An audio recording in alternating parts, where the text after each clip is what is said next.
नमस्कार, स्वागत है आपका। आप देख रहे हैं इंडिया बोल रहा है। मैं हूं आपके साथ विवेक शांडिल्य। इस वक्त अमेरिका में बहुत जबरदस्त प्रोटेस्ट चल रहे हैं, खासकर मिनियापोलिस में, मिनीसोटा में, क्योंकि एक आइस एजेंट ने एक अमेरिकी नागरिक को सरेआम गोलियों से भून दिया और ट्रंप प्रशासन उसको जस्टिफाई करने की कोशिश में लगा हुआ है कि उसने आत्मरक्षा में गोली चलाई। पूरा अमेरिका इस वक्त दहक रहा है आइस यानी कि immigration and custom enforcement agents की वजह से, और यह सब कुछ हो रहा है डोनाल्ड ट्रंप की नीति की वजह से। तो अंदर से अमेरिका सुलग रहा है, लेकिन अमेरिका बाहर भी अपने खिलाफ दुश्मनों को तैयार कर रहा है। सुपर पावर के गुरूर में ट्रंप ना जाने क्या क्या कर जाना चाहते हैं। दुनिया के किसी भी देश से कोई मतलब नहीं रह गया अमेरिका को। अमेरिका के लिए ट्रंप अब वही बनते जा रहे हैं जो भस्मासुर ने अपने लिए किया था। आपको याद है भस्मासुर की कहानी? आप इसको थोड़ा सा रिलेवेंट कर पाएंगे? मैं आपको भस्मासुर की एक छोटी सी कहानी सुना देता हूं। एक राक्षस हुआ करता था भस्मासुर। तो भस्मासुर ने भगवान शिव की बहुत कठोर तपस्या की। देवाधिदेव को खुश करने के लिए एक पैर पर खड़े होकर उसने सदियों तक तप किया, जप किया, और जब देवाधिदेव महादेव प्रसन्न हुए तो उन्होंने भस्मासुर से कहा कि आप मांगिए, क्या वरदान मांगते हैं? आपके इस तप से, जप से, इस तपस्या से मैं खुश हुआ। तो भस्मासुर ने कहा कि मुझे अमरत्व का वरदान चाहिए, मैं अमर हो जाना चाहता हूं, मेरी मृत्यु कभी ना हो। देवाधिदेव ने कहा कि यह तो मुमकिन नहीं है, अमरत्व का वरदान किसी को नहीं दिया जा सकता, इस जगत में कोई अमर नहीं है। तो उसने कहा कि फिर ऐसा कोई वरदान दीजिए कि मेरा दुश्मन मेरे सामने कभी टिक ही ना पाए, मैं जिसके भी सिर पर हाथ रखूं वो भस्म हो जाए। देवाधिदेव महादेव ने कहा एवमस्तु, ऐसा ही होगा। और जैसे ही यह वरदान भस्मासुर को मिला, भस्मासुर ने इस वरदान के इस्तेमाल के लिए सबसे पहले भगवान शिव को चुना कि सबसे पहले टेस्ट तो आप ही पर करूंगा। फिर भगवान विष्णु मोहिनी का रूप धारण करके भस्मासुर को अपने ही सिर पर हाथ रखने के लिए छलते हैं, और जैसे ही भस्मासुर अपने सिर पर हाथ रखता है वो भस्म हो जाता है, खत्म हो जाता है, और इस तरह शिव की रक्षा होती है। अब डोनाल्ड ट्रंप ने जो शक्ति हासिल की, उस शक्ति से न सिर्फ अमेरिका की विदेश नीति वो खत्म कर रहे हैं, वो अमेरिका को भी जलाने की कोशिश कर रहे हैं, हर्ट कर रहे हैं, डेंट कर रहे हैं, और पूरी दुनिया को ये ताकत जला सकती है। नॉर्थ अटलांटिक में हुआ क्या है जो मैं आपको ये खबर बता रहा हूं। रूसी झंडे वाले तेल टैंकर बेला 1 जो वेनेजुएला से तेल लेकर रशिया जा रहा था, उसको अमेरिका ने पीछा करके सीज कर दिया। यानी कि रशियन ऑयल टैंकर को अमेरिका ने सीज कर दिया। तो यह सवाल सिर्फ टैंकर का नहीं, यह दो महाशक्तियों के टकराने का है, सीधे रूस को ललकारने का है। और रूस चेतावनी दे रहा है कि वो एक न्यूक्लियर पावर्ड मुल्क है, परमाणु ताकत है वो। चीन और कई देश इस कार्रवाई की खुली आलोचना कर रहे हैं, क्योंकि यह सिर्फ जब्ती नहीं है, यह डाका है। समुद्र के बीचों बीच डाका डाला गया है तेल के ऊपर। सवाल सीधा है, क्या आर्थिक दबाव अब सैन्य टकराव में बदलेगा?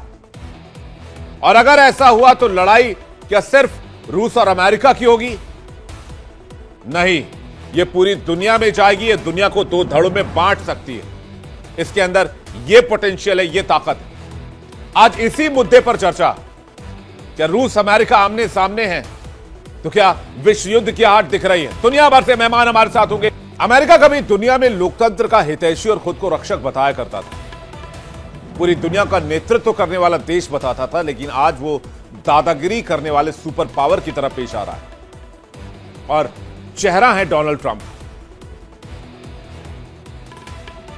यानी ऐसा लग रहा है कि अमेरिका की नीति अगेंस्ट द वर्ल्ड है, जो पूरी दुनिया को अलग थलग करना चाहते हैं। पहले वेनेजुएला पर हमला, फिर ग्रीनलैंड पर कब्जे वाला ऐलान। अब नॉर्थ अटलांटिक समंदर में रूसी तेल टैंकर को निशाना बनाया गया है अमेरिका की तरफ से।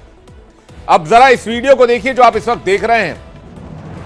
अगर आप इस तरफ, मैं इस तरफ जाऊं, अगर आप इस वीडियो को देखें तो अमेरिकी नेवी कैसे इस टैंकर को कब्जे में ले रही है। कोई आम टैंकर नहीं है, ये एक रूसी तेल टैंकर है, इसका नाम बेला 1 है। अमेरिका ने इसे प्रतिबंधित जहाजों की लिस्ट में डाला और इस जहाज को सीज कर लिया, जिससे रूस फट पड़ा है। जहाज के क्रू मेंबर की होशियारी से जहाज बच गया। अमेरिकी कोस्ट गार्ड के पास इस जहाज को जब्त करने का वारंट भी था। अमेरिकी अधिकारियों का आरोप था कि यह जहाज अमेरिकी प्रतिबंधों का उल्लंघन कर रहा था और ईरानी तेल ढो रहा था। अमेरिका ने नॉर्थ अटलांटिक में रूसी झंडे वाले तेल टैंकर को जब्त कर लिया, जिससे टेंशन बहुत जबरदस्त हो गई है। यूएस कोस्ट गार्ड की ये तस्वीर आप देख रहे हैं, ये फोटो, ये इमेजेस जो आई हैं, और ये जो टैंकर आप देख रहे हैं ये रशियन ऑयल टैंकर है। क्या रूस खामोश बैठेगा? आपको ऐसा लगता है? मुझे ऐसा नहीं लगता है। वेनेजुएला से तेल लेकर जा रहा था। ट्रैकिंग से बचने के लिए बेला 1 नाम रखा गया था। मरीनर बदलकर अमेरिका ने बेला 1 को इसका नाम चेंज कर दिया, इसका मरीनर नाम कर दिया। 2 हफ्ते तक पीछा करने के बाद रूसी नेवी बेला 1 को बचाने पहुंची, लेकिन नाकाम रही, क्योंकि कानून का उल्लंघन बताते हुए अमेरिका ने चेतावनी दी। चीन समेत कई देश अमेरिका की इस कार्रवाई की आलोचना कर रहे हैं। किस तरह से इस जहाज को, इस ऑयल टैंकर को सीज किया जा रहा है, इस तस्वीर में आप देख सकते हैं। यहां ऊपर नीचे एक अपाचे हेलीकॉप्टर यहां मंडरा रहा है, एक और सैन्य हेलीकॉप्टर यहां मंडरा रहा है। रूसी जो अमेरिकी जो नेवी शिप है, बैटल शिप, वो उसको आप यहां पर देख सकते हैं, वो यहां पर है। यानी कि इस ऑयल टैंकर की चारों तरफ से घेरेबंदी कर दी गई। और ये कोई स्मगलिंग का केस नहीं था, ये समंदर के अंदर, नॉर्थ अटलांटिक समंदर के अंदर सीधे सीधे रूस को चुनौती कि हम यहां खड़े हैं, आपको जो करना है कर लीजिए। सबसे खतरनाक पल तब आया जब रूसी नेवी अपने टैंकर को बचाने के लिए पहुंच गई, क्योंकि यहां 2 परमाणु ताकतें आमने सामने थी, समंदर के बीचों बीच। आप सोचिए कि क्या हो सकता था यहां पर, कि कहानी सिर्फ तेल की नहीं है, यह अब ताकत की कहानी बनती जा रही है। साख की लड़ाई, नाक की लड़ाई, समंदर के बीच में वर्चस्व की लड़ाई। और यही चाइना चाहता है कि अमेरिका और रूस आमने सामने आ जाएं। अब इस पर मॉस्को का बयान भी आया है। मॉस्को ने कहा कि अमेरिका ने अंतर्राष्ट्रीय कानून का उल्लंघन किया है और इसके परिणाम गंभीर होंगे। पुतिन इस वक्त गुस्से से खौल रहे हैं और रूस याद दिला रहा है कि वो कोई कमजोर देश नहीं है। दुनिया की सबसे ज्यादा परमाणु मिसाइलें आज रशिया के पास है। मैं ये नहीं कह रहा कि रूस अमेरिका को हरा देगा या अमेरिका रूस को इन्वेड कर देगा। मैं ये कह रहा हूं, आप देखिए दुनिया के लिए कितनी खतरनाक घड़ी है। बाय चांस अगर इन दोनों मुल्कों में युद्ध हुआ तो क्या इन दोनों मुल्कों तक रुकेगा ये युद्ध? रूस ने मरने, मारने और मिटने तक की कसम खा ली है। रूस अमेरिका के बीच जंग का काउंटडाउन दिख रहा है। अमेरिकी शिप पर रूस ने टॉर्पीडो लॉक कर दिया। रूस के सांसद की अमेरिका को वार्निंग। गुरुल्योव ने परमाणु जवाब के संकेत दिए हैं। यह धमकी नहीं है, लेकिन इतना इशारा काफी है कि दुनिया की नींद उड़ जाए। अबे नए साल का जश्न बना ही रहे, दूसरा हफ्ता कंप्लीट नहीं हुआ कि यह महायुद्ध की घंटी बज रही है। लोग तो नए साल के जश्न की खुमारी से भी बाहर नहीं आए। क्या 3rd वर्ल्ड वॉर का सीन नजर आ रहा है और अमेरिका पागलपन की हद को पार कर रहा है। पहले वेनेजुएला, फिर कहा जा रहा है ग्रीनलैंड की तरफ जाएंगे, ईरान, मैक्सिको, क्यूबा, कोलंबिया, फिर चीन, रूस, नॉर्थ कोरिया। ट्रंप ऐसा मानते हैं कि अमेरिका जो चाहे वो पूरी दुनिया में कर सकता है, चाहे वो समंदर में हो, आसमान में हो, दुनिया के किसी भी कोने में हो। सवाल यह है कि सुपर पावर होने का मतलब क्या है? दूसरों को दबाना, दूसरों को प्रेशराइज करना, अपनी पॉलिसीज जबरन थोपना, अपनी टैरिफ जबरन थोपना। चीन और कई देश अमेरिका की इस कार्रवाई की आलोचना कर रहे हैं, क्योंकि आज टैंकर रूस का है। कल चाइना का हो सकता है, परसों नॉर्थ कोरिया का हो सकता है, उसके बाद साउथ कोरिया का हो सकता है, फिर खाड़ी देशों का हो सकता है, कल को भारत का भी हो सकता है। अगर समंदर पर कानून नहीं, सिर्फ ताकत चलेगी कि दुनिया तो अराजकता की तरफ चली जाएगी ना। वेनेजुएला के तेल को लेकर अमेरिका ने अब बड़ा ऐलान भी कर दिया है।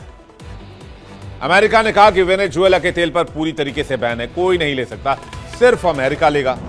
वेनेजुएला से कोई व्यापार नहीं करेगा, सिर्फ अमेरिका करेगा। शैडो फ्लीट तेल टैंकर पर यूएस का एक्शन हुआ है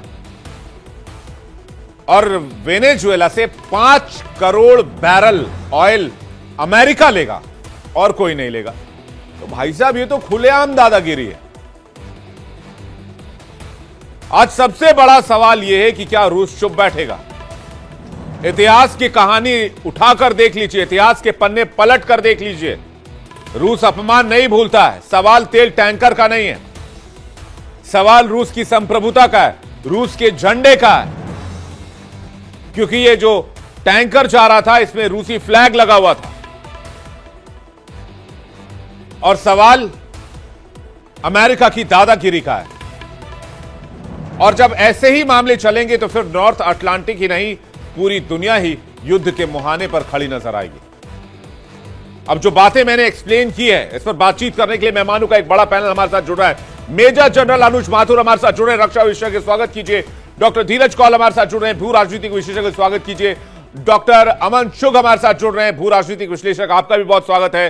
संजीव श्रीवास्तव हमारे साथ जुड़ रहे हैं, बहुत स्वागत है संजीव जी, आपका भी। और तमाम दर्शकों का एक बार फिर से बहुत वेलकम करते हैं। लेकिन रशियन फ्लैग वाले ऑयल टैंकर को जब सीज कर लिया गया है, तो क्या यह अपमान भूलेगा रूस? यह सबसे बड़ा सवाल है। चूंकि मामला रक्षा और युद्ध से जुड़ा हुआ, तो पहला सवाल मैं जल्दी से माथुर जी से ले लेता हूं। और माथुर जी, जो बातें चीजें मैंने एक्सप्लेन की, वो बातें आप तक पहुंची होंगी, आप इसे कैसे सॉल्व करते हैं या कैसे देखते हैं? जय हिंद विवेक। जय हिंद sir. Thank you very much. आप you always pick up the best of the issues. देखिए, सबसे बड़ी बात आपको समझने की है कि ये अमेरिका की दादागिरी आपने कहा, मैं इसको कहूंगा ये अमेरिका की दादागिरी नहीं है, ये ट्रंप प्रशासन की दादागिरी है। ये ट्रंप, उसकी मैं इसको थोड़ा समझने के लिए मुझे लगता है कि जो अमेरिका की इंटरनल इश्यूज आज की तारीख में हो रहे हैं, अमेरिका, आप देखें पिछले 4 जितने भी इलेक्शंस हुए, अधिकतर इलेक्शंस में ट्रंप को हार का सामना करना पड़ा है। चाहे वो न्यू जर्सी हो, चाहे वो कोई भी इलेक्शन हो। ये इनके वाइस प्रेसिडेंट के भाई भी कहीं इलेक्शन में खड़े हुए थे, वो भी हार चुके हैं। तो एक वहां पर अमेरिका में ट्रंप की जो अप्रूवल रेटिंग है वो लगातार गिरती चली जा रही है। पहली बात, उन्होंने एक स्टेटमेंट दिया कि अगर हम ये मिड टर्म, जो कि एंड ऑफ द ईयर में होने वाला है, अगर मिड टर्म को नहीं जीतेंगे तो आई कैन बी इम्पीच्ड।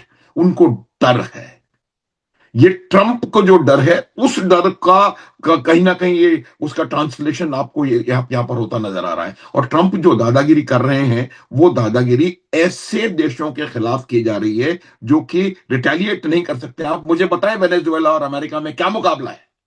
उनको नहीं पता करेगा है Venezuela retaliate sir, Russia retaliate नहीं करेगा क्या?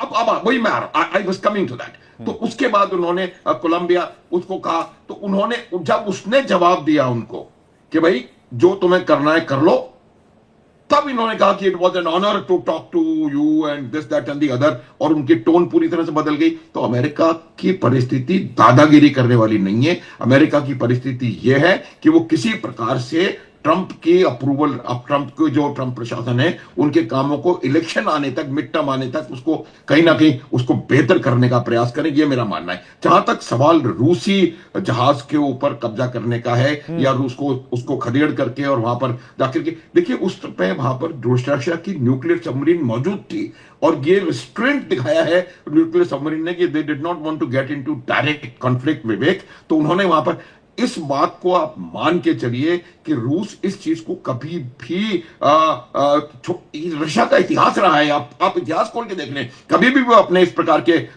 उसको एक्सेप्ट नहीं करेगा। तो रशिया का रिटेलिएशन जरूर आएगा। मेरा यह मानना है कि जो ट्रंप प्रशासन आज कर रहा है वो अमेरिका के डोमेस्टिक लॉज के भी खिलाफ है, इंटरनेशनल लॉज के खिलाफ है, यूएन चार्टर के खिलाफ है, सब चीजों के खिलाफ है।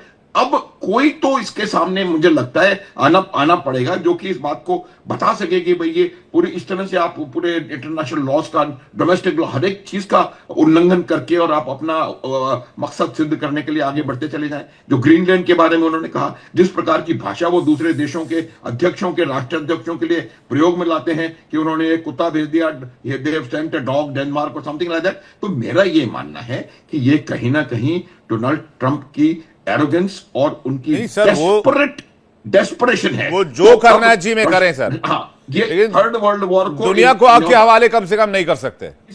आप दुनिया को तीसरे विश्व युद्ध को विवेक न्योता दे रहे हैं डोनाल्ड ट्रंप। क्या ऐसा हो रहा है? क्या थर्ड वर्ल्ड वॉर को जानबूझकर न्योता दिया जा रहा है या गेम चल रहा है? मैं चुग साहब से रिएक्शन, फिर श्रीवास्तव जी आपके पास आ रहा हूं। चुग साहब नमस्कार है जी, जय भारत है। जय भारत। 31 दिसंबर की हमारी यही बात हुई थी शाम को कि 2026 सूर्य का साल है, ईगोइज्म टॉप पे रहेगी। यहां 2026 में आप छोटे छोटे कई और काउंटर्स भी वॉर के खुलते हुए देखेंगे। ये धीरे करके 1-2-3 साल में पूरा वर्ल्ड वॉर 3 का एंगल क्रिएट होगा ही होगा, इसमें कोई गुंजाइश नहीं है। 3 ओपनिंग स्टेटमेंट देता हूं मैं और फिर मैं बिहाइंड द पर्दा जाऊंगा कि यहां पे जो हम ऑयल टैंकर की बात कर रहे हैं या वेनेजुला के ऊपर हर कोई बात कर रहा है कि ऑयल के कारण वेनेजुला, गोल्ड के कारण वेनेजुला, पर्दे के पीछे क्या है उस पर आते हैं। 3 ओपनिंग स्टेटमेंट है। पहला ये कि ट्रंप साहब का सूर्य खराब है। 2026 एक ऐसा साल है जो सूर्य का साल है और आप देखेंगे कि इसी साल में उनके हेल्थ इश्यूज भी बढ़ेंगे और ट्रंप का ही आप देखेंगे डाउनफॉल शुरू होगा, क्योंकि इस बार मिड ईयर इलेक्शन का भी समय है 2026 में। साथ में दूसरी ओपनिंग स्टेटमेंट यह है कि ये जो साल है इसी के साथ जब हम क्लब करते हैं तो आप देखेंगे कि कई जगह छोटे छोटे मुद्दे के आसपास यूएस अल्टीमेटली ट्रंप ऐसा चाहेंगे कि United states of America United ना रहे। तो ट्रंप आने वाले समय में यूनाइटेड स्टेट्स ऑफ अमेरिका का शायद आखिरी प्रेसिडेंट भी बन के रहेंगे। अब आते हैं पर्दे के पीछे वाली कहानी। कई लोग बात कर रहे हैं ऑयल की बात, ऑयल टैंकर की हम बात कर रहे हैं कि यहां पे Russia US oil tanker. Game oil tanker की है ही नहीं जी। गेम वेनेजुला में भी ऑयल की नहीं थी, गेम थी ड्रग माफिया की। एंड इसके ऊपर मैं चर्चा थोड़ा आराम से एलॉबरेट कर सकता हूं अगर आप मेरे को और समय दें, नहीं तो सेकंड राउंड में आराम से ड्रग माफिया को खोलने की कोशिश करूंगा। नहीं, आप अपनी बात पूरी कीजिए। आप कह रहे हैं ड्रग्स से जुड़ा हुआ था, आप कह रहे हैं कि रशिया के बेलावन में ड्रग्स का कैरी किया जा रहा था। तो मैं इसके बिहाइंड द पर्दा आता हूं। देखिए जी, कोकेन जो है वो लीव्स ऑफ कोका प्लांट से बनता है एंड ये मेजरली कोलंबिया, पेरू, चिले में बनता है एंड वेनेजुला और निकारागुआ जो है, जो साउथ अमेरिका से नॉर्थ अमेरिका को जो कनेक्ट करता है, वहां पे पास थ्रू होता है, यानी कॉन्डुइट है। अब यहां पे यूएस और यूएसएसआर जो थे वो पहले प्रॉक्सी वॉर में थे एंड उसके कारण पूरा लैटिन अमेरिका में कहीं ना कहीं प्रॉक्सी वॉर के कारण कभी यूएस की चलती थी, कभी यूएसएसआर की चलती, जिसके कारण यूएस कांग्रेस ने एक बोलैंड अमेंडमेंट पास किया था, जिसके तहत उन्होंने कहा था कि हम कोई भी एंटी कम्युनिस्ट गवर्नमेंट को हम रेबल के थ्रू टॉपल नहीं करेंगे।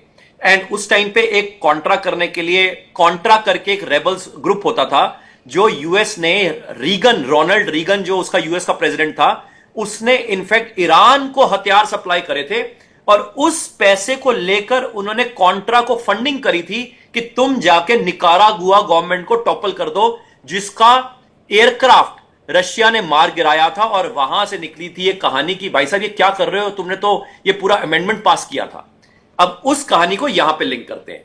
25% ग्लोबल कोकेन आज की डेट में जो वर्ल्ड का है वो वेनेजुएला से पास थ्रू करता है, अंदाजन 400 से 500 टन, यानी कि प्योर ब्लैक मनी है जी। और इस ब्लैक मनी से आप फाइनेंस कर सकते हैं ग्लोबल टेररिज्म भी, ग्लोबल एजेंडा लेफ्टिज्म का चलाना है, फेनेटिज्म का चलाना है, एंटी गवर्नमेंट का चलाना है, कुछ भी फंडा आपको चलाना है, आपको ब्लैक मनी चाहिए। और ये बड़ा क्लीन ब्लैक मनी है कोकेन के ट्रेड के थ्रू।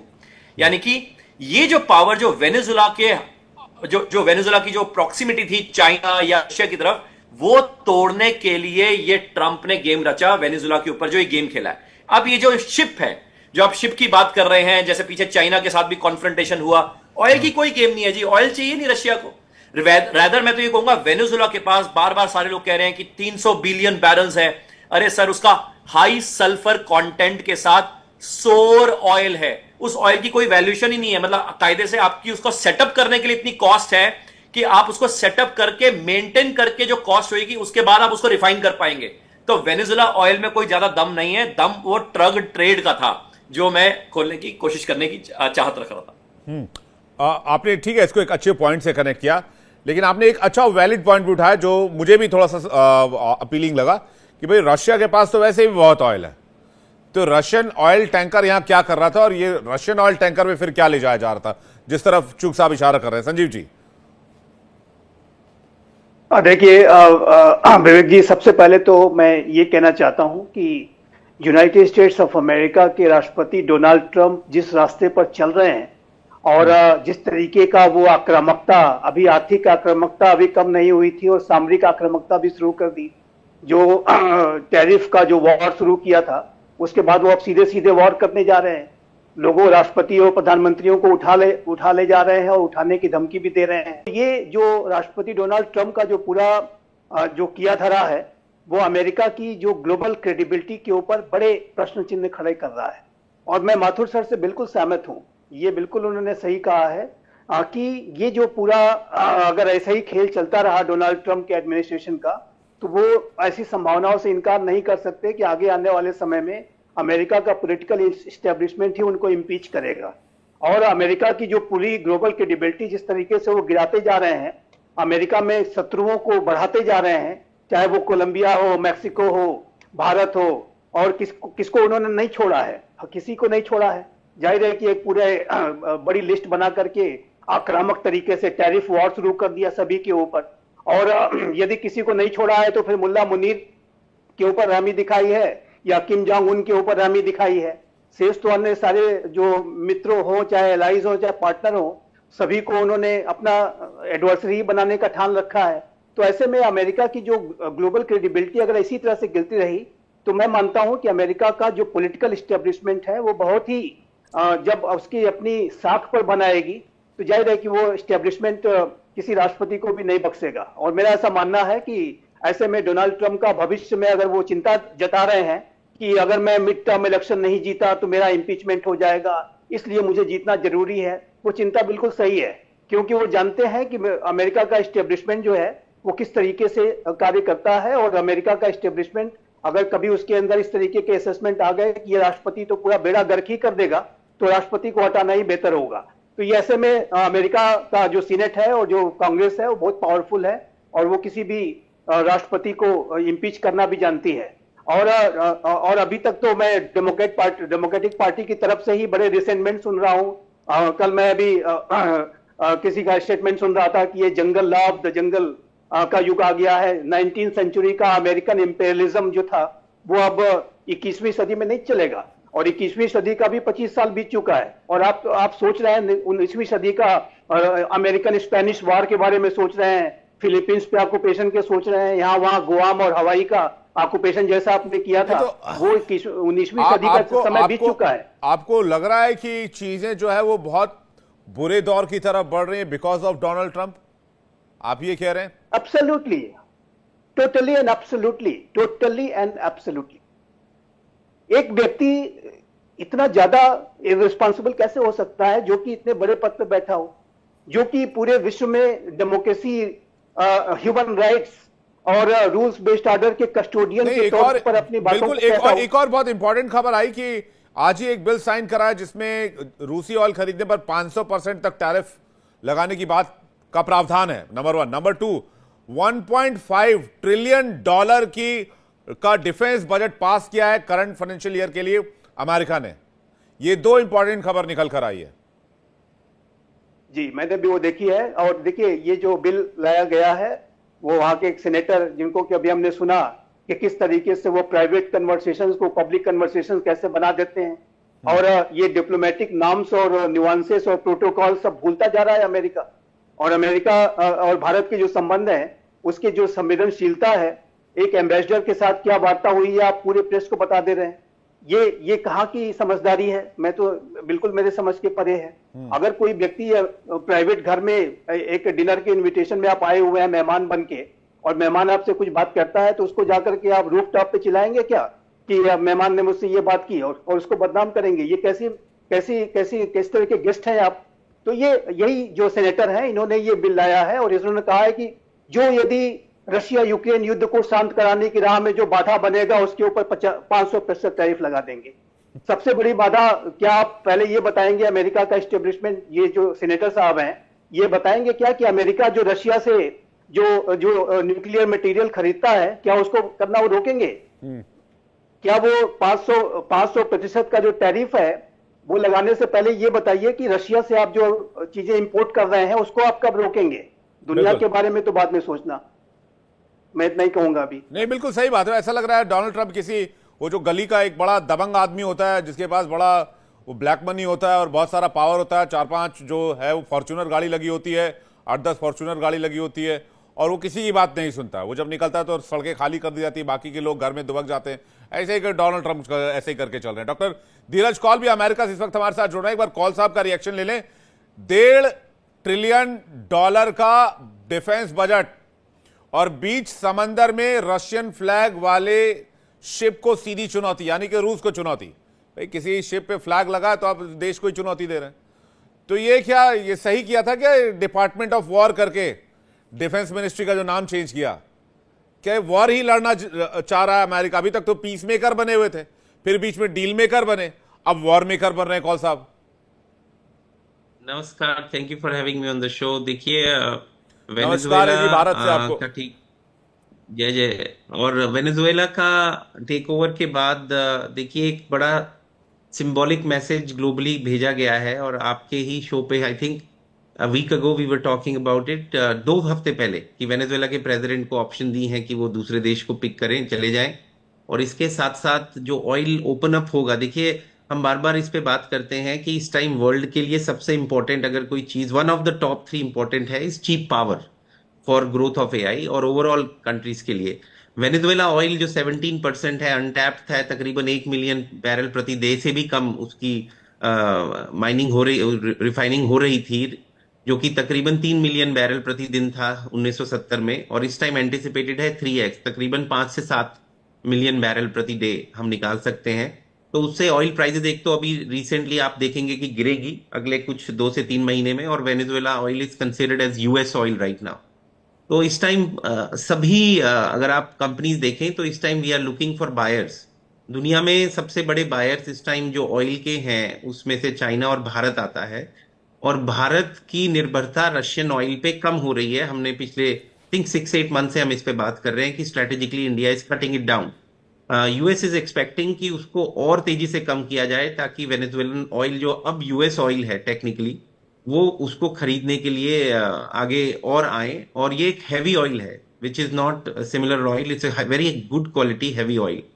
तो इससे एक चीज जाहिर होती है। और कोई दूसरी बात, रशिया यूक्रेन वॉर में बार बार ये कहा जाता है कि जो रशियन मशीनरी को फ्यूल करता है वॉर को कंटिन्यू करने के लिए, उनकी जो डिफेंस सेल्स हैं रशिया की, साथ में मिनरल सेल्स और रेयर अर्थ, गोल्ड, लेकिन सबसे बड़ी है एनर्जी सेल्स जिसमें ऑयल एंड गैस आती है। तो उसको अगर हम थोड़ा कम करें तो रशिया में गो ऑन बैक फ्रूट। लेकिन अब रिसेंटली जो निगोसिएशंस चल रही थी, जो हमें पता भी लग रहा था कि 90% ऑलमोस्ट आर एग्रीइंग, लेकिन सडनली रशिया ने अपने अटैक्स और बढ़ा दिए। तो फ्रॉम पॉइंट ऑफ निगोसिएशन चाह रहे हैं कि रशिया के ऊपर भी प्रेशर बिल्ट हो और उसके जो खरीदार हैं वो कम हो जाए। तो इस वजह से आप देख रहे हैं कि टैरिफ को बढ़ाने के लिए एक तरीके से पेशकश की गई है। ये पास नहीं है, आपको भी पता है, ये 500% बिल लगाना एक बहुत ही मुश्किल चीज है। 50% भी वॉज अ बिग इशू। लेकिन at the end of the day the goal is to cut down the buyers of Russian energy so that Russia goes into a negative drive financially, जो already उसके ऊपर आप देख रहे हैं pressure काफी है। दो चीजें हैं जो भी पैनल डिस्कशन में आई। एक तो रशियन ऑयल टैंकर क्यों आएगा वेनेजुएला से तेल लेने के लिए, और एक बात जो चुग साहब कह रहे थे कि ये जो ऑयल है वो सोर ऑयल है, ये इसमें सल्फर की मात्रा 3 या 4% से अधिक है, इसे रिफाइन करना मुश्किल है और ये महंगा भी पड़ता है। नो लेट मी करेक्ट, तो ये हैवी ऑयल है, ये मैं आपको बता देता हूं, ये हैवी ऑयल है। ये एक्स्ट्रा हैवी क्रूड ऑयल भी कहते हैं इसको, लेकिन ये लाइट ऑयल से डिफरेंट होता है और इसमें इसे सोर भी माना जाता है। इसको रिफाइन करना बहुत मुश्किल है। ये जो जानकारी मिलकर आ रही है एआई, आर्टिफिशियल इंटेलिजेंस के माध्यम से, वही हमने शेयर किया और थोड़ी देर Right. पहले चुग साहब इसको Right. कर रहे थे। मैं एक बात और जी, बता देता हाँ। हूँ आपको जान के गर्व होगा कि भारत की रिफाइनिंग एबिलिटीज वर्ल्ड में इस टाइम टॉप है, one of the best. Gujarat के अंदर जो रिफाइनरीज हैं प्राइवेट ओन्ड, उनके अंदर कैपेबिलिटीज हैं किसी भी दुनिया के ऑयल को रिफाइन कर सके। नहीं, ये नहीं, बात सर, सही है। रशिया अपने ऑयल टैंकर्स क्यों भेजेगा वेनेजुएला में, सवाल इस बात को लेकर है। और देखिए, अगर हाँ, रशियन ऑयल टैंकर को निशाना बनाया गया है तो रूस क्या चुप रहेगा? इन दो सवालों पे जल्दी से आपका जवाब, फिर मैं माथुर जी और चुग साहब इंतजार कर हाँ, रहे मुझे 1 मिनट दीजिए। पहली जी। बात तो ये रशियन ऑयल टैंकर आप जिसकी बात कर रहे हैं, ये इसका नाम ही अलग था और इसको रीनेम किया गया। ये ईरान से निकला, वेनेजुएला की तरफ गया। वेनेजुएला में जब इसको उसका मैरीनेरा, यूएस शिप्स ने, मैरीनेरा नाम था इसका। करेक्ट, वही मैं बता रहा हूं आपको। ईरान से निकला, वेनेजुएला की तरफ गया। देखिए, ध्यान दीजिए, ईरान भी एक्सपोर्टर है ऑयल का, वेनेजुएला भी एक्सपोर्टर है, रशिया भी एक्सपोर्टर है, तो एक बार बार क्यों घूमता रहेगा? तो वहां से निकला और ये डीप, इसको बोलते हैं डार्क फ्लीट ऑफ ऑयल, जो कि इलीगली ऑयल ट्रांजैक्शन होती हैं। ये वेनेजुएला तक आया, इसको एम्बार्गो किया गया, फिर यहां से गया यूके की तरफ। फिर उस यूएस कोस्ट गार्ड इसको क्लोजली मॉनिटर कर रहा था, और यूके, जो आप आइसलैंड एरिया देखते हैं, उसके पास इसकी फुटेज ली गई। फिर स्पेशल ऑप्स ने इसके ऊपर लैंड किया और इसको इस टाइम कैप्चर में ले लिया गया है। लेकिन सवाल ये है कि ये जो डार्क फ्लीट है, ये इवेड करने के तरीके हैं। इसका नाम भी उन्होंने चेंज कर दिया, रजिस्ट्रेशन भी चेंज कर दिया आइसलैंड के पास आके। आप उठा के देख सकते हैं, मारिनेरो जो आप नाम ले रहे तो हैं, अब रूस चुप रहेगा इस मामले पर? तो पहले ये रशिया के नाम पे रजिस्टर्ड नहीं था। आप देखिए उठा के अपने फैक्ट्स, ये जब आइसलैंड के पास आया तो इसको री रजिस्टर किया गया। कौल साहब, इसका नाम भी चेंज कर दिया। रूस ने रिएक्ट तो किया और कहा है कि ये दादागिरी है और इसके गंभीर परिणाम अमेरिका को भुगतने होंगे, हम खामोश नहीं बैठेंगे। हाँ, लेकिन वो परिणाम वर्बल परिणाम होंगे, उनका ऑन ग्राउंड कुछ आपको दिखेगा नहीं। आप भी यहाँ हैं, मैं भी बैठा हूँ, 2 हफ्ते में ये सब बात खत्म हो जाएगी, क्योंकि रशिया इज ऑलरेडी, उसका अपना हाथ पूरी तरीके से ऑक्यूपाइड है इन द वॉर। ठीक है, इस टाइम तो समझदारी इसी में है कि रशिया यूक्रेन वॉर रुक जाए, इसको एस्केलेट ना किया जाए और ये रुक जाए। नहीं, ये ट्रम्प साहब की हरकतों की वजह से लग तो नहीं रहा ऐसा कुछ होने वाला। चुग साहब आपको कुछ कहना चाह रहे हैं, फिर मैं कौल साहब के पास, फिर मैं माफी चाहूंगा माथुर सर के पास और श्रीवास्तव जी के पास जा रहा हूं। चुग साहब आप कुछ कह रहे थे? देखिए, मदुरा से पहले ना ह्यूगो शेवेज जो था वो प्रो रशियन था, एंड उसने क्या किया था, उस यूएस की जो प्रेजेंस थी ना, जो कंपनीज की जो ऑयल एक्सट्रैक्शन करती थी वेनेजुएला में, उनको सबको बैन कर दिया था और नेशनलाइज कर दिया था ह्यूगो चावेज की सरकार में, राइट? हाँ। एंड उसके कारण ये जो सारे जो डीप स्टेट वाली जो ऑयल कंपनी है, मैं नाम नहीं ले रहा, वो सारों को पता है, बट ये कंपनीज एक्सॉन मोबाइल और शेवरॉन और कौन वो ओन करता है वो आप खुद सर्च कर लेना, ये सारी कंपनीज के बाजे बज गए थे। एंड उसके बाद मदुरो को कहा गया कि भैया तेरे को हम सल्तनत देते हैं 2013 के बाद, एंड अल्टीमेटली तू यहाँ पे सारी हमारी प्रेजेंस रखेगा। तो ऑयल तो यूएस के कब्जे में वैसे भी था, ओनली पॉइंट वाज यहां पे दबदबा चाइना और रशिया का भी था, जो मैंने बताया कि ड्रग के इशू के पर्सपेक्टिव से। अब दूसरा, इसी के तहत Madura was a good baby of US. मुद्दा ऑयल का था ही नहीं, ऑयल तो यूएस के निगरानी में था, मुद्दा ट्रेड था। जो ह्यूगो जो था उसने कभी भी ड्रग ट्रेड के ऊपर हाथ नहीं डाला था, जो मदुरा ने किया, वहां पे पंगा पड़ा। एंड इनफैक्ट मदुरा का और ह्यूगो चावेज का दोनों में नेचर में डिफरेंस ये था कि ह्यूगो चावेज ऊपर से लेकर नीचे तक सारे लोगों का ख्याल रखता था, पैसे पूसे पूरे पास ऑन करता था। मदुरा पास ऑन नहीं करता था। इसलिए आप देखो, जो 10 लोग साथ में मदुरा के साथ जो उठाए गए हैं, एक पल बाय पल की खबर थी कि मदुरा कौन कौन से सेफ हाउस में मूव कर रहा है। एंड 10-12 मिनट्स में जो उसको वेकेट करके उठाया गया, वहां पे जिस जगह से वेकेट किया गया वहां पे एक भी सिंगल गोली भी नहीं चढ़ी। इनफैक्ट जो उसके पर्सनल बॉडीगार्ड है, उसकी एक बेटी का इलाज इस टाइम पे यूएस में चल रहा है, क्योंकि उसने खुद कहा कि भैया मेरी बेटी बीमार है, इसका यहां पे इलाज नहीं हो सकता, प्लीज इसको उठाओ, इसको भी उठाओ और हमें भी उठाओ। तो पॉइंट ये देखने में बहुत कुछ स्क्रिप्टेड, मतलब आप कह रहे हैं चीजें स्क्रिप्टेड थी? सब कुछ दिख रहा है जी, मतलब इसमें और क्या, मैं अपने मुंह से आके चैनल के उस तरफ आके चैनल है तो बंद कर दो, मैं सब कुछ खोल देता हूं, उसका कोई मजा नहीं आएगा ना। इसलिए दबी दबी आवाज में आप समझो कि उसके सारे बॉडीगार्ड्स को साथ में लेके गए हैं, उनकी बच्चे का किसी का इलाज चल रहा है, सब कुछ गेम है। ठीक है। दूसरा जो सल्फर ऑयल, इतना ह्यूज सल्फर ऑयल है, इसकी refining US, Russia, China, India, 4-5 countries कर पाते हैं।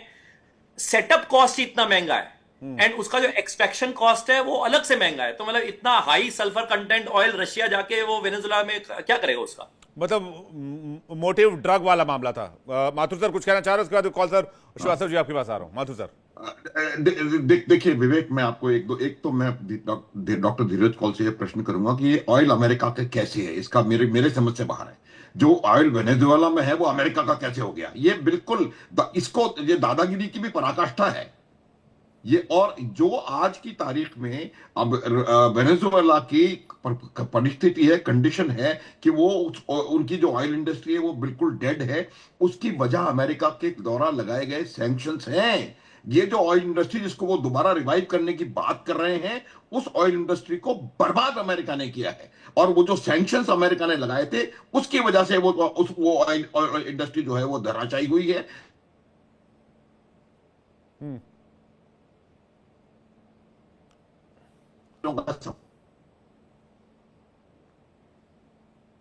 माथुर सर, आपको आवाज आ रही है? हाँ, मेरे को आवाज आ रही है। हाँ, बोलिए बोलिए, आप बीच में आपको फ्रेम हाँ, तो मैं यही कह रहा था कि इस ऑयल को technically, non technically, whichever way you are wanting to say, बात यही बात अमेरिका ने 1953 में ईरान के साथ करने की कोशिश की। ईरान ने नेशनलाइज अपने ऑयल को किया था और इन्होंने मुसादिक को उठा करके बाहर फेंक दिया। एक तमाम चीजें पुरानी टेक्निक्स हैं। जो ईरान में ऑयल है किसी और का कैसे हो सकता है? तेल, मतलब आप ये कह रहे हैं, आपकी आवाज रुक रुक कर आ रही है, मैं एक बार फिर से आपका कनेक्शन चेक करा रहा हूं। आप ये कह रहे हैं तेल बहाना है, दादागिरी ओरिजिनल जो है वो निशाना है। तो कौल साहब, ये आप तेल रहने दीजिए, तेल का खेल तो जो चल रहा है वो चलता ही रहेगा। तो तेल का खेल दुनिया जानती कैसे चला है, ये दादागिरी कब तक, ये बता दीजिए। देखिए, दो पॉइंट है। एक तो आपके ही चैनल पे जब ये हुआ था, मैंने आपको क्या बताया था बहुत पहले कि मडूरो की सरकार में कुछ चुनिंदा आर्मी के हेड देख लीजिए, कर्नल और उसके बिलो के लोग उनके साथ नहीं है। ये अंदर के लोगों ने हटा दिया और अच्छा हुआ। वो he was not a good guy. उनकी वजह से इन्फ्लेशन, वहां पे करप्शन, वो मतलब दुनिया अलग है, वो उसमें मत जाइए। वो कोई देवता नहीं थे और बहुत अच्छा हुआ और उनकी कंट्री बहुत खुश है और अब इकोनॉमिकली प्रॉस्पर भी करेगी। Venezuela was having one of the highest GDP capita income, आप उठाकर देखिए। पर अगर स्विट्जरलैंड का उठा लीजिए आज की डेट में, पर कैपिटा इनकम जो है, और वेनेजुएला का पहले जमाने का देखिए, ऑयल से बहुत पैसा आता था उनके पास। ये बात सही है कि हमारे इंटरेस्ट और उनके इंटरेस्ट मैच नहीं किए, तो वहां पे सडनली नेशनलाइजेशन हो गया, ये सब हो गया। लेकिन हैविंग सेड दैट, अंदर के लोगों ने उनको हटा दिया और अब जो राष्ट्रपति वहां की बनी हुई है, कौन साहब, अब जो होना तो हो गया। अब तो वो, लेकिन एक बात समझिए, मैं ये जानना चाह रहा हूं कि ये जो अभी तक जो ट्रम्प जी डील मेकर और पीस मेकर दिख रहे थे, वो वॉर मेकर बनते दिख रहे हैं। मैं इसमें आपका ओवरव्यू चाह रहा हूं। हाँ, वो मैं दे रहा हूं, लेकिन मुझे 10 सेकंड दीजिए, क्योंकि ये समझना जरूरी है कि current administration in Venezuela is in cahoots with US. Total alliance है, ऐसा कुछ आपको मीडिया में दिख नहीं रहा होगा, लेकिन है ऑन ग्राउंड, वहां का सपोर्ट है आसपास। इसीलिए जो नेशनलाइजेशन ऑफ ऑयल की बात आप करते हैं, डेप्यूटी प्रेसिडेंट है, डेप्यूटी पीएम है, रॉड्रिगेज ने तो ऐसा मना कर दिया है। वहां की गवर्नमेंट और वहां के पार्लियामेंट ने बोला है कि हम यूज करना चाहते हैं ऑयल फॉर ग्रोथ और अमेरिका के साथ करेंगे, तो ये चैप्टर क्लोज है। अब आगे अपना क्वेश्चन जो आप मुझसे पूछ रहे हैं इसके ऊपर की दादागिरी, देखिए क्लियर कट मैसेज ट्रंप ने पहले से भी दिया था कि ये जो इवेशन के तरीके हैं, हम सैंक्शंस लगाते हैं ऑयल पे और ये टैंकर्स डार्क फ्लीट निकाल के जा रही है, हम इस पे प्रहार करेंगे। लेकिन कोई प्रहार इतना सवाल उस बात को लेकर नहीं है, वो तेल का जो करे हमें कोई दिक्कत नहीं है। एक नया लॉ पास हुआ है आज जिसमें 500% टैरिफ लगाने की बात की गई, नंबर 1। नंबर 2, $1.5 ट्रिलियन के डिफेंस की वजह से, एक बार में बोल दीजिएगा आप, डिफेंस बजट $1.5 ट्रिलियन का। नंबर 3 आपका दुनिया के अलग अलग देशों में जिस तरह की एक्टिविटी नजर आ रही है, ईरान को लेकर, ग्रीनलैंड को लेकर।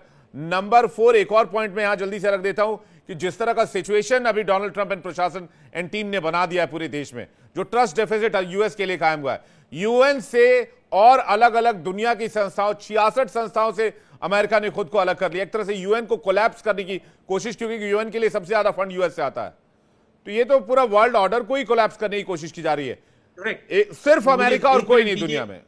जी, यूएन मेरे accordingly one of the most inefficient organisation है। कुछ खास उसने किया नहीं वॉर्स को रोकने के लिए, ऑल्दो रिलीफ बच्चों के लिए, गरीब देशों में, वो सही बात है, उसमें दो नहीं जाएंगे। बहुत सारे लोगों का पीस कीपिंग फोर्स है सर, फीडिंग प्रोग्राम्स हैं, गरीब बच्चों के लिए खाना, रहना, रिहैबिलिटेशन, आप सुनिए, वैक्सीनेशन के प्रोग्राम है बहुत सारे दुनिया भर में। हजारों लाखों लोग मारे जाएंगे खाने की वजह से, वैक्सीनेशन की वजह से। आप इसको कैसे जस्टिफाई करेंगे? कौन साहब, उसके बाद संजीव जी आपके पास आ रहा हूं। जी, माफी चाहूंगा, थोड़ा सवाल मेरा लंबा हो गया। आप इतने सारे सवाल, पहली बात, यूएन के कुछ एरियाज हैं जो एसेंशियल हैं और उस पे ऑपोजिशन यहाँ की डेमोक्रेट और रिपब्लिकन पार्टी ने भी ट्रंप का अपोजिशन किया था जब वो बोल रहे थे उनके फंड काट देंगे, जिसमें वैक्सीनेशन और बच्चों के फूड प्रोग्राम्स हैं। उस यूएन की एक रिप्लेसमेंट बॉडी बनना जरूरी है। भारत जैसे देश को एसेंशियल वीटो पावर आज तक नहीं मिली, वो एक अलग इशू है, लेकिन मुझे नहीं लगता यूएन अपनी कसौटी पे खरा उतर पाया पिछले कई दशकों में। नंबर 2, ग्रीनलैंड की आप बात कर रहे हैं, वो स्ट्रेटेजिकली बहुत इंपॉर्टेंट है यूएस के लिए। डेनमार्क जैसी कंट्री उसे डिफेंड कर ही नहीं पाएगी, और मुझे जो दिख रहा है वो अगले कुछ मे बी 1 ईयर और 2 ईयर के अंदर आपको क्लैरिटी दिखेगी कि स्पेशल जोन्स बनेंगे जिसके अंदर यूएस के पास स्ट्रेटेजिक राइट्स होंगे ग्रीनलैंड के, जो ट्रम्प बार बार बोल रहे हैं। नंबर 3, ग्रीनलैंड जितना ही इंपॉर्टेंट स्ट्रेटेजिक लोकेशन पाकिस्तान भी है। अगला क्वेश्चन पे जा रहा हूं। 1.5 ट्रिलियन आपने मुझसे पूछा अमेरिकन बजट, आप उनकी कमिटी की रिपोर्ट उठा के देखिए। 2.25 ट्रिलियन आज से 6 साल पहले रिकमेंडेड था। We were sleeping. चाइना कहां पहुंच चुका है, हम कहां हैं? हम एआई और रोबोटिक्स और ह्यूमनॉइड के अंदर, मैं उस एरिया में काम करता हूं, 19-20 का फर्क रह गया है। आज भी अगर हम नहीं जागे तो China will take over. China की नेवल फ्लीट कहां पे है, चाइना के 6th जनरेशन कहां पे जा रहे हैं? तो ठीक है, हमारा मामला थोड़ा स्लो है, लेकिन we are fastest growing GDP sir. कौन साहब, हमारा मामला थोड़ा स्लो है, हम कछुए की रफ्तार से चलते हैं, लेकिन रेस हम ही जीतेंगे। खरगोश बीच में सो गया था। मैं यूएस की बात बता रहा हूं। 1.5 trillion is not a lot of money when it comes to defence procurement और defence security strategy of US for 2035। आप रिपोर्ट पढ़ के देख लीजिए। 2.25 ट्रिलियन का रिकमेंडेड था आज से 5 साल पहले। बिल्कुल। We are waking up to the music. मैं समझ गया सर आपकी बात, लेकिन मेरा कंसर्न सिर्फ यही है, दुनिया को अलग थलग करने से अमेरिका का भला नहीं हो जाएगा। संजीव जी का रिएक्शन, उसके बाद माथुर सर कुछ कहना चाह रहे हैं। संजीव जी। देखिए विवेक जी, अभी मैं धीरज जी को सुन रहा था, बड़ा आश्चर्य हो रहा था, और आई वॉज रादर शॉक्ड इस तरीके की जिस तरीके की बातें उन्होंने रखी हैं। लेकिन मैं ये स्पष्ट रूप से कहता हूं कि ये जो George Washington, Abraham Lincoln, Martin Luther king, ये जो बड़े बड़े जो नेताओं का, महान नेताओं का ये जो अमेरिका है, आज वो क्या अब इसी तरीके की सोच पे चलेगा कि दुनिया में लॉ ऑफ द जंगल को स्थापित किया जाएगा? जंगल का ही कानून है, तो फिर democracy, human right, rules based order वगैरह हटा देना चाहिए। उसके बारे में तो अब कोई बात हो नहीं सकती ना। अब तो ये नहीं हो सकता ना कि चाइना इंडो पैसिफिक रीजन का रूल्स बेस्ड ऑर्डर बिगाड़ रहा है। वो तो भाई, चाइना तो अपना एरिया ऑफ इन्फ्लुएंस है, अमेरिका का अपना एरिया ऑफ इन्फ्लुएंस है वेस्टर्न हेमिस्फीयर। चाइना का area of influence Indo Pacific हो गया, और यूरोप का अपना एरिया ऑफ इन्फ्लुएंस हो गया, रशिया का अपना एरिया ऑफ इन्फ्लुएंस हो गया। तो वो ऐसे ही बांट लीजिए, कहानी खत्म कीजिए। अगर किसी ने कोई इनकर्जन कर दिया तो भी चला दीजिए अपना जो बड़ा वाला हथियार है। तो ये जो इस तरीके की जो सोच है, might is right, law of the jungle का कानून, ये आखिर इस तरीके की सोच अगर चलेगी तो फिर हम 21वीं सदी के तीसरे दशक में हैं, और सोच वही 19वीं शताब्दी वाली है। अमेरिका स्पेनिश वॉर वाली सोच ही है। गुआम को, हवाई को और कहां को आपने अपने टेरिटरी में मिलाया। लेकिन आप वही 1776 की हर साल 4 जुलाई को जब भाषण देते हैं तो किस तरीके का उसमें बातें रखते हैं कि किसने अमेरिका को इंपीरियलिज्म से आजाद कराया था। अमेरिका भी तो कहता है कि हमने ब्रिटिश इंपीरियलिज्म से लड़ाई लड़ी थी। और अभी आपको यूरोप का ग्रीनलैंड भी चाहिए आपको। डेनमार्क बहुत नाराज है। डेनमार्क आपका नाटो का एलाई है। डेनमार्क कह रहा है कि यदि आपने ऐसा किया तो फिर नाटो टूट जाएगा। और इस तरीके का जो अगर व्यवहार अगर अमेरिका का क्या ट्रंप प्रशासन करेगा तो फिर अमेरिका की क्रेडिबिलिटी का क्या होगा, इसके बारे में भी विचार करना चाहिए। अभी कौल साहब जो है तमाम बातें कह रहे थे। ग्रीनलैंड अमेरिका की सिक्योरिटी के लिए जरूरी है, तो ग्रीनलैंड के ऊपर ऑक्यूपेशन कर लेते हैं। फिर ये ड्रग ट्रैफिकिंग हो रही थी, अभी चुक साहब कह रहे थे, तो इसके लिए वेनेजुएला पे ऑक्यूपेशन कर लेते हैं। फिर आर्कटिक जो है वो इकोनॉमिक सिक्योरिटी के लिए जरूरी है, तो आर्कटिक के ऊपर भी कोई ना कोई ऑक्यूपेशन कर लेगा। तो और चाइना के लिए ताइवान, तो चाइना क्लेम कर रहा है, रशिया भी क्लेम कर रहा है। और चाइना के लिए बिल्कुल, और सबसे इंपॉर्टेंट अभी ताइवान भी सिक्योरिटी के लिए बहुत जरूरी है चीन के लिए। तो ताइवान ऑक्युपाइड करना होगा। ताइवान जरूरी है। पाकिस्तान बहुत जरूरी है जियो स्ट्रेटेजिक लोकेशन अमेरिका के लिए। तो फिर अमेरिका को एक ग्रेटर अमेरिका भी चाहिए होगा भारत के बगल में। पाकिस्तान की जगह कल को ग्रेटर अमेरिका लिखा नजर आए तो इसको देखिए विवेक जी, ये एंड ऑफ द हिस्ट्री नहीं कहेंगे इसको, एंड ऑफ द वर्ल्ड की तैयारी चल रही है। एंड ऑफ द वर्ल्ड की तैयारी मत करें। और रूल्स बेस्ड ऑर्डर जो बना था उसके एक बारे छोटा में एक थोड़ा छोटा विचार छोटा कर लें। रिएक्शन जल्दी से, एक छोटा छोटा रिएक्शन। चुग साहब कुछ कहना चाह रहे, चुग साहब जल्दी से। देखिए जी, इसमें रिएक्शन तो देने वाली कोई पॉइंट ही नहीं है, क्योंकि जब उन्होंने कह दिया कि वेनेजुएला का ऑयल हमारा है, चैप्टर क्लोज हो गया। फिर वो कहते हैं ग्रीनलैंड जो हमें चाहिए स्ट्रेटजी, ये गली का गुंडा वाली हरकतें कब तक चलेगी? फिर कोई तो बोलेगा, कोई तो अलायंस खड़ा होगा, ब्रिक्स खड़ा होगा, साउथ एशिया खड़ा होगा, कोई तो खड़ा होगा।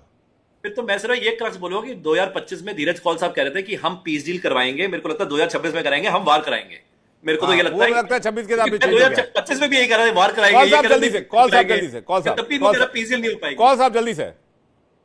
देखिए, जो संजीव जी ने बोला मैं पूरी तरीके से एग्री करता हूं, वो मेरा विश है ऐसा दुनिया हो। लेकिन मैंने आप ही के शो पे उस दिन बोला था, दुनिया जिस तरफ जा रही है और जैसा मैं चाहता हूं वो दो अलग अलग है। मैं आपको वो दिखा रहा हूं जिस तरह वो जा रही है। अनफॉर्चुनेट है जिस तरफ वो जा रही है, ये अनफॉर्चुनेट है। इसीलिए दुनिया के सारे देश अगर एक मिलकर कंसेंसस नहीं बनाएंगे, यूएन जैसी स्ट्रांग बॉडी नहीं बनेगी, ये चीजें चलती रहेंगी। मैं समझ गया माथुर सर। बिल्कुल बिल्कुल, मैं यही कह रहा था, एग्जैक्टली ये कह रहा था कि माइट इज राइट कोई तरीका नहीं है। अगर आपके लिए कोई चीज स्ट्रेटेजिकली इंपॉर्टेंट है, इसका मतलब ये नहीं है कि आप उसको ऑक्यूपाई कर लेंगे। हर एक देश के लिए बहुत सारी चीजें स्ट्रेटेजिकली इंपॉर्टेंट हुआ करती हैं, इसका मतलब ये नहीं होता है कि आप उसको ऑक्यूपाई। जाते जाते चुग सर के लिए छोटा सा इन्फॉर्मेशन और समय सीमित है। मैं चुग साहब के लिए एक छोटा सा इन्फॉर्मेशन, उन्होंने कहा 2026 है जी, साल है जी सूर्य का जी। तो चुग साहब, ये विक्रम संवत 2083 शुरू होने वाला है। जब विक्रम संवत शुरू होगा तो वो राहु का साल होगा, और राहु मास्टर ऑफ इल्यूजन है जी। 2083 में विक्रम संवत में गुरु राजा रहेगा और मंगल मंत्री रहेगा। लेकिन नंबर तो 4 का बन रहा है, टोटल नंबर 4 तो राहु है। नहीं, अच्छा वैसे वाला, ओके। तो फिर तो आप 2083 को ऐड कर रहे हैं जी। मैं तो विक्रम, अगर मैं ज्योतिष की मानूं तो मैं 2083 को काउंट करूंगा ना, न्यूमरोलॉजिकली अगर हम ऐड करें। बिल्कुल, हाँ बिल्कुल। हाँ, तो इसलिए वो इल्यूजन ही तो क्रिएट हो रहा है, तभी अब तो सारे इल्यूजन बनने वाला सर मार्च के बाद से। माफी चाहूंगा कौल साहब, फिर आपसे मुलाकात होगी, कल फिर बातचीत करेंगे, समय सीमित है। बहुत शुक्रिया संजीव जी, बहुत शुक्रिया बाथू सर, बहुत शुक्रिया कौल साहब, आपका भी बहुत बहुत धन्यवाद, और चुग साहब आपका भी बहुत शुक्रिया। इंडिया पोल में फिलहाल इतना ही। बारी इंडिया डेली क्विज कॉन्टेस्ट की, और सवाल यह है कि सोवियत संघ का पतन कब हुआ था, विघटन कब हुआ था? Option A 6 March 1980, option B 25 दिसंबर 1991। सही जवाब भेजिए 72407 72407। अब बताते हैं आपको कल के विनर का नाम। कल के विनर का नाम है शशांक नेगी, मयूर विहार दिल्ली के रहने वाले हैं। शशांक, आपको बहुत बहुत बधाई, जल्दी आपको दिया जाएगा एक शानदार तोहफा इंडिया डेली की तरफ से।